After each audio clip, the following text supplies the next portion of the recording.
Bienvenue sur la chaîne Interprétation biblique du Coran.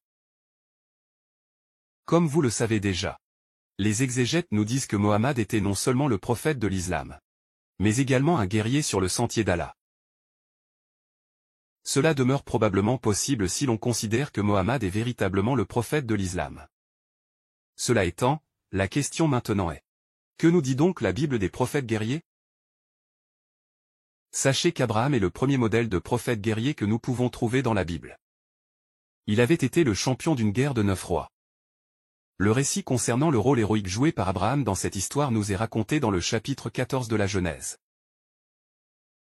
Dans cette perspective, savez-vous que la prophétesse Déborah était une guerrière et qu'il constitue à ce titre une source de fierté pour les Israélites, voire même pour les chrétiens qui, parfois, donnent le nom de Déborah à leur fille.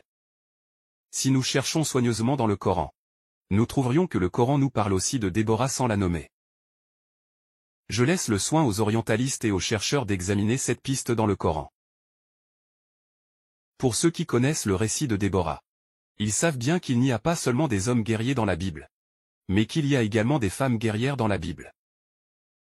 Parmi les prophètes guerriers dans la Bible, il y a lieu de citer le prophète Samuel qui conduisait la guerre contre le Philistin et qui, avec son épée, avait taillé en pièces Amalek que le roi Saul entendait garder comme prisonnier lors de l'une des guerres de Jéhovah.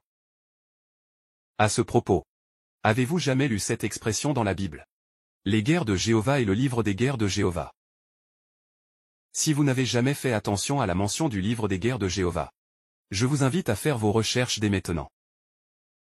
Et si vous aimez comprendre au mieux le Coran, je vous invite à chercher à savoir si le livre des guerres de Jéhovah fait partie des livres sacrés et vénérables auxquels le Coran fait allusion. Je vous invite à chercher si le Coran nous parle ou non des guerres bibliques menées sous la conduite du prophète Samuel.